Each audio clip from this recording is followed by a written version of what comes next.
नमस्कार दर्शक बंधु मु आचार्य प्राचीरंजन दास आपण मानकु Bharat Bible Society Odisha auxiliary द्वारा प्रायोजित एक कार्यक्रम को पुनर्बार स्वागत जनाए। অনন্ত বাক্য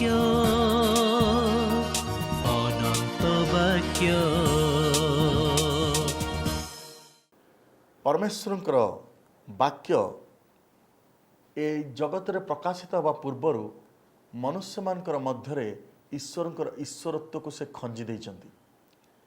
मनुष्यर हृदय सब बेले ईश्वर को अनुसंधान करुथाए खोजुथाए। जाति धर्म वर्ण निर्विशेष आम समस्ते ईश्वर मनस्क लोक माने एवं आम समस्ते ईश्वरंकर ईश्वरत्व को विभिन्न समय निज निज जीवन रे निज निजर चतुर्पार्श्व विभिन्न भाव में आम अनुभव करुथाउ। प्रेरित पाउल जितेबाला रोमियो मंडली को तांकर पत्र लिखिले सेतेबाला से रोमियो मंडली जहाँ पौतलिक प्रथा प्रणाली बाहरी आसी प्रभु जीशुख्रीष्टर सेवारे समर्पित होता से मंडली निकट को जितेबाला से पत्र लिखुंट सेतेबाला से स्पष्ट भाव लिखुंट रोमियो 1 पर्वर 19 पदरे जेणु ईश्वर संबंध में जहाँ ज्ञातव्य ताहा सेमानकर अंतर मध्य प्रकाशित होइअछि। ईश्वर तो सेमानक निकट ताहा प्रकाश करियछन्ति। ईश्वर संबंध में जहाँ ज्ञातव्य ताहा आममानकर अंतर रे अछि, ताहा आममानकर अंतर रे प्रकाशित होइअछि। परमेश्वर ताहा आममानकु जणाइछन्ति। आउ लेखा जाउछि जगतर सृष्टि कालावधि ताहांकर अदृश्य गुण समूह अर्थात ताहांकर अनादि अनंत शक्ति और ईश्वरत्व सृष्ट वस्तुगुड़िक द्वारा बोधगम्य होई स्पष्ट रूपे प्रतीयमान होउछि, जेपरि सेमानकर उत्तर देवार बाट न थाए। दिन आसुछि जो समय आमे समस्ते साधु पाउलंक भाषा ईश्वरंकर विचार सिंहासन सम्मुख रे ठिया हवा। जदि आमे ईश्वरंकर ईश्वरत्व को परित्याग करी असार विषय सबको मान्य करथिबा से दिन प्रश्न पचरा छिबो। आउ लेखा जाउछि जेपरि से दिन उत्तर दबार बाट न थाए। एथिपाई ईश्वर तांकर ईश्वरत्व को सारा सृष्टि भितर खंजी देइछन्ति। परमेश्वरंकर वाक्य प्रकाश करे ईश्वरंकर अनादि अनंत शक्ति ताहांकर ईश्वरत्व ताहांकर अदृश्य गुण समूह हिडन एट्रिब्यूट्स बोली लेखाउछि स्पष्ट भाव में प्रतीयमान हुए। समस्त विषय को लक्ष्य कले आमे माने प्रेरित पुस्तक 14 पर्व को पढ़ुचु। से स्थान रे पाउलंकर यात्रा जितेबाला दर्बी और लुस्त्रा को करथिले से समय लोक माने आश्चर्य कर्म देखिकी पाउलंकु जड़े देवता जे कि स्वर्गर ओह्लई आसी से प्रकार भाविले एवं तांको पूजा करबा पई बाहर। किंतु पाउल गोटे गुरुत्वपूर्ण कथा कही बर्नबा मध्य तांको सहित थिले। प्रेरित 14 पर्वर 15 पदर लिखा जाउछि से कहले आमे माने मध्य आपण मानक परि सुख दुख भोगी मनुष्य आपण मानक निकट रे सुसमाचार प्रचार करूछु, जेपरि आपण माने एई सब असार वस्तु ठारू विमुख होई जीवंत ईश्वरक प्रति फेरंती। ईश्वर सृष्ट वस्तु मानन को सृष्टि करिसंती। ईश्वर निजे केबे सृष्ट वस्तु हेई पारंती नाही। जे निजे स्रष्टा से केबे सृष्टि हेई पारिबे नाही। से दिन पाउल एवं बर्नबा लोक मान को बुझाई देथिले से आकाशमंडल पृथ्वी समुद्र और से सबरे थिबा समस्त विषय को सृष्टि करियछंती, तथापि से आपना को साक्ष्य विहीन करि नाहंती।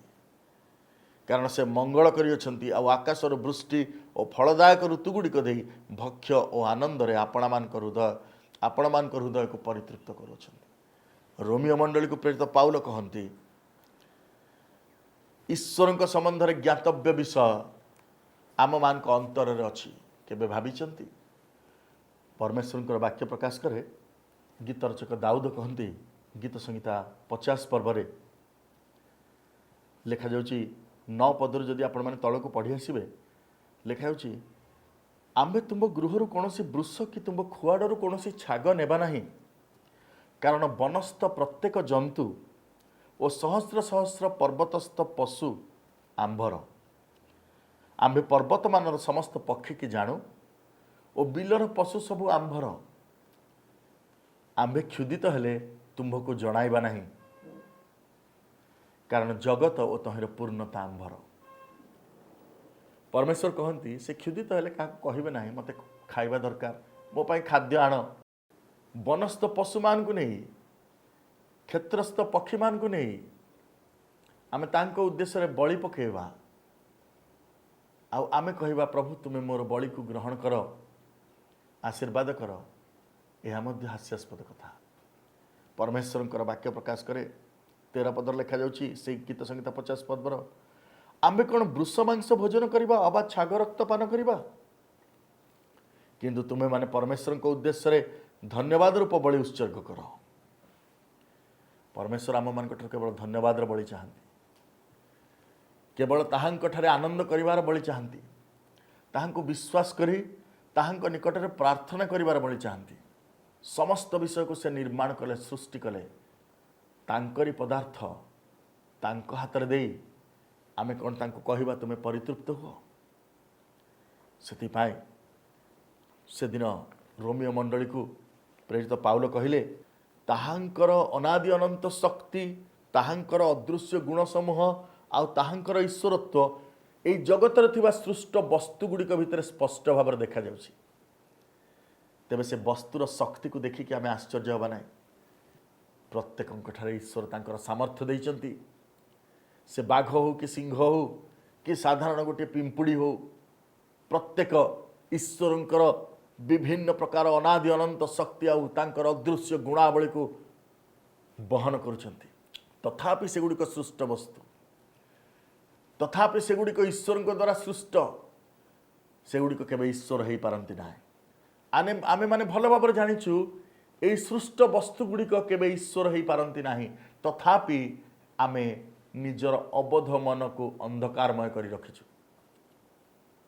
21 ପଦରେ ଲେଖାଯାଉଛି ରୋମିଓ ପୁସ୍ତକକୁ ଫେରିଯିବା 1 ପର୍ବର, ସେମାନେ ଈଶ୍ୱରଙ୍କୁ ଜାଣି ସୁଦ୍ଧା ତାହାଙ୍କୁ ଈଶ୍ୱର ବୋଲି ଗୌରବ ଦେଲେ ନାହିଁ। ସତରେ କ'ଣ ଏହି ଜଗତରେ ଯେଉଁ ସବୁ ବସ୍ତୁ ଗୁଡ଼ିକ ଭିତରେ ମୁଁ ଈଶ୍ୱରଙ୍କୁ ଖୋଜୁଛି, ସତରେ କ'ଣ ଈଶ୍ୱର ସେ ବସ୍ତୁ ଗୁଡ଼ିକ ଭିତରେ ମୁଁ ଈଶ୍ୱରଙ୍କର ସନ୍ଧାନ ପ୍ରାପ୍ତ ହେଇଛି?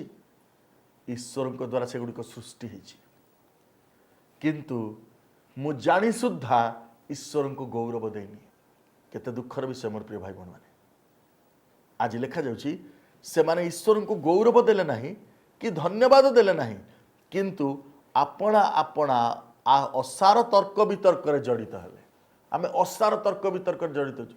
ହଁ, ମୁଁ ଯେଉଁ ବିଷୟ ଯେଉଁ ଭିତରେ ଈଶ୍ୱରଙ୍କୁ ପାଇଲି ମୁଁ ତାକୁ ଈଶ୍ୱର ବୋଲି ଭାବିବି।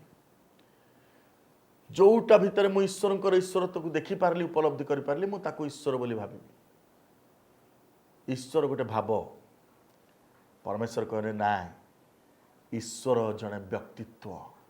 ମୋର ଭାବିବାର ଈଶ୍ୱର ମୁଁ ତିଆରି କରିବି ତାହା ନୁହେଁ, କିନ୍ତୁ ଈଶ୍ୱର ଜଣେ ମାତ୍ର ବ୍ୟକ୍ତି, ସତ୍ୟ ଆଉ ଜୀବନ୍ତ। ତାହାଙ୍କ ଠାରୁ ସମସ୍ତ ବିଷୟ ସୃଷ୍ଟ ହେଲା, ଆଉ ଯାହା ସବୁ ସୃଷ୍ଟି ହେଲା ତାକୁ ମୁଁ ଈଶ୍ୱର ବୋଲି କେବେ ଭାବିପାରିବି ନାହିଁ। କିନ୍ତୁ ସେମାନେ ଯୁକ୍ତି କଲେ, ଲେଖା ହେଉଛି ସେମାନଙ୍କର ଅବୋଧ ମନ ଅନ୍ଧକାରମୟ ହେଲା। ସେମାନେ ଆପଣା ଆପଣା ଅସାର ତର୍କ ବିତର୍କରେ ଜଡ଼ିତ ହେଲେ। ନିଜକୁ ଜ୍ଞାନୀ ବୋଲି ମନେ କରି ସେମାନେ ମୂର୍ଖ ହେଲେ। ଈଶ୍ୱରଙ୍କର ଗୁଣ ସମୂହକୁ ବିବେଚନା କରି ଯଦି ଆମେ ଈଶ୍ୱରଙ୍କୁ ନିଜ ମନର ଇଚ୍ଛାରେ ଢାଞ୍ଚାରେ ତିଆରି କରିବା, ତାହେଲେ ତାହା କ'ଣ ଈଶ୍ୱରଙ୍କର ଆନନ୍ଦର କାରଣ ହେବ? ଆଜି ମନୁଷ୍ୟ ଈଶ୍ୱରଙ୍କର ଈଶ୍ୱରତ୍ୱକୁ ଉପଲବ୍ଧି କଲା, କିନ୍ତୁ ନିଜର ଅବୋଧ ମନର ଅନ୍ଧକାର ହେତୁ, ନିଜର ଜ୍ଞାନ କୌଶଳକୁ ବ୍ୟବହାର କରିବା ହେତୁ ସେ ମୂର୍ଖ ହୋଇଗଲା। ପରମେଶ୍ୱରଙ୍କର ବାକ୍ୟ ପ୍ରକାଶ କରେ, ଏହି ସବୁ ମନୁଷ୍ୟ, ପକ୍ଷୀ, ଚତୁଷ୍ପଦ ପ୍ରାଣୀ, ସରୀସୃପର ଆକୃତି ଏବଂ ପ୍ରତିମାରେ ସେ ଈଶ୍ୱରଙ୍କୁ ପରିଣତ କଲା। ଏଣୁ ଈଶ୍ୱର ସେମାନଙ୍କୁ ହୃଦୟକୁ ସେଇ ହୃଦୟର କୂଅ ବିଳାସ ଅନୁସାରେ ଅସୁଚିତାରେ ସମର୍ପଣ କରିଦେଲେ। ଯେତେବେଳେ ମନୁଷ୍ୟ ଏହି ପ୍ରକାର ଈଶ୍ୱରଙ୍କ ଠାରୁ ଦୂରକୁ ଚାଲିଗଲା, ଈଶ୍ୱର ମନୁଷ୍ୟକୁ ଛାଡ଼ିଦେଲେ। ଆଉ ଲେଖାଯାଉଛି जेणु सेमानकर शरीर परस्पर द्वारा कलुषित होला कारण सेमाने ईश्वरंकर सत्य परिवर्ते मिथ्या को ग्रहण कले और स्रष्टांक परिवर्ते सृष्ट वस्तुर पूजा और सेवा कले। मोर प्रिय भाई भौण माने आमे जो माने आज यही कार्यक्रम को देखुछु आमे कहा को ईश्वर बोली मानुछु कारण वाक्य प्रकाश करे आंभ को छाड़ी आउ कहा को ईश्वर बोली न मान। ईश्वर को कौन सी आमे क्षयणीय रूप ईश्वर को आमे कौन सी ए प्रकार वस्तु और पदार्थ रे रूप दे पारिबा नहीं जे अनादि अनंत परमेश्वर जहांकर रूप और आकार को आमे निज हाथ रे सीमित करि परिबा नाही जहांकर शक्ति और पराक्रम को आमे निजर सीमित ज्ञान भितर विश्लेषण करि परिबा नाही जे आमको बनैचंती आमे तांकर विशेषत्व गुडी को संपूर्ण भावरे विश्लेषण करने को असमर्थ। आज प्रभु कहती से माने सत्य परिवर्ते मिथ्या को पुणी सृष्ट वस्तुर पूजा आ सेवा करने को आरंभ कले स्रष्टा को छाड़ीदेले। आज आम कौन स्रष्टा को भूली जाइछु कि मोर प्रिय भाई भौण माने आज कौन मु स्रष्टा को भूली जाइछि मोर स्रष्टा जे मते बनैचंती से आज कौन दुख करूचंती कि मोर बापा मु जहांकर संतान कारण ईश्वर निजर सादृश्य प्रतिमूर्ति रे मनुष्य को बनैचंती आपण को मते बनैचंती आ परमेश्वर कहंती मोर पिला माने बे निजर पिता को चिन्हि पारु नांती निजर बापा को चिन्हि पारु नांती जो जल जो अग्नि जो विभिन्न प्रकार ए पृथ्वीर वस्तु सकल को मु बनैली सेगुड़ी को से माने आपणार पिता बोली मानिचंती ईश्वर बोली मानिचंती। आज प्रभु कहंती लेखा जाउची परमेश्वर को वाक्य प्रकाश करे से माने सृष्ट वस्तुर पूजा और सेवा कले स्रष्टा को छाड़ीदेले आ लेखा जाउची एही कारणरू ईश्वर से को जघन्य पाप मध्यरे समर्पित कले। आज आम मान हृदय सत्य जानी जितेबाला आम ये वाक्य शुणुचु आज आम मान हृदय से सत्य ईश्वर कथा कहते जे प्रकृत रे सत्य ईश्वर कौन सी वस्तु मध्य सीमित रही पारिबे नाही जे आकार प्रदान करती से केबे आकार भितर रही पारंती नाही जे जीवन प्रदान करती से जीवन भितर सीमित हो पारंती नाही जे स्रष्टा से केबे सृष्ट वस्तु हो पारंती नाही। आज आमर अबोध मन अंधकारमय अवस्था अच्छी एथिपाई आमे हुए तो तांको ग्रहण करि पारिनु। आज टिके आमर मन को प्रभुंकर हस्तर दे कहबा प्रभु मु तुमको प्रकृत रे जानिबा पई चाहूची।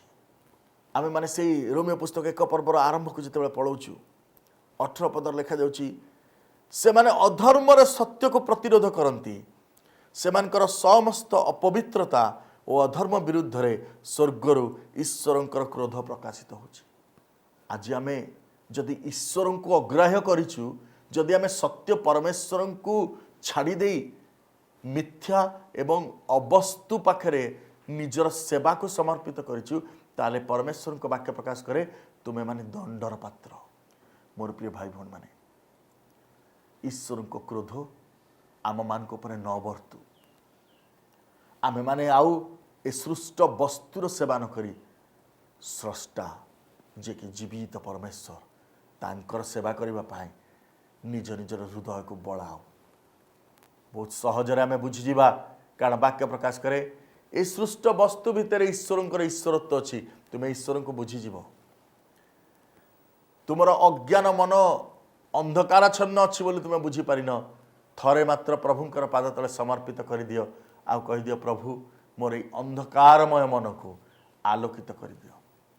से आलोक निजे प्रभु जीशु ख्रीस्ट से ए जगतर ज्योति जितेबाला से आसिले ए जगत ज्योति प्रकाशित है आ लोक मैंने बुझी पारे से भूल कौटी अच्छी लोक मैंने बुझी पारले से माने सृष्ट वस्तुर सेवा करुछंती स्रष्टा ईश्वरंकर नुहे।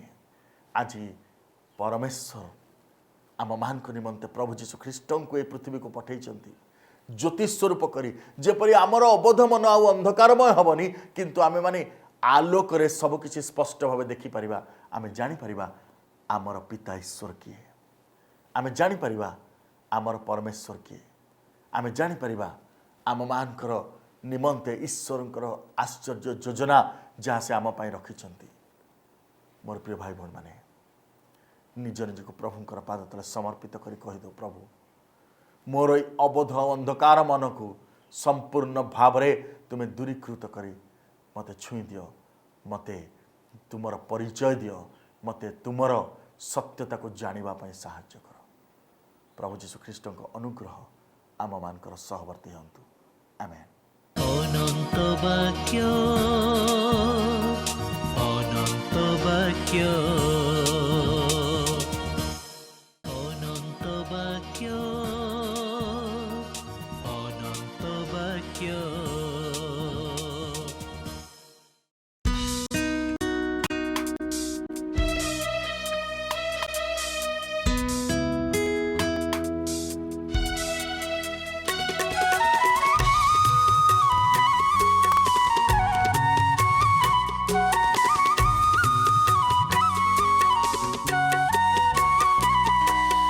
বন্ধু পরি বন্ধু তুমি মো পরি পাপীর, বন্ধু পরি বন্ধু তুমি মো পরি পাপীর, ধূলিরু মতে উঠাইল কোড়ে স্থান দিল, ধূলিরু মতে উঠাইল কোড়ে স্থান দিল, যেণু তুমে হি মোহর পবিত্র ঈশ্বর, যেণু তুমে হি মোহর পবিত্র ঈশ্বর, বন্ধু পরি বন্ধু তুমি মো পরি পাপীর, বন্ধু পরি বন্ধু তুমি মো পরি পাপীর। অনন্ত বাক্য অনন্ত বাক্য। आशा करे आज कार्यक्रम आपण मान भल लगी।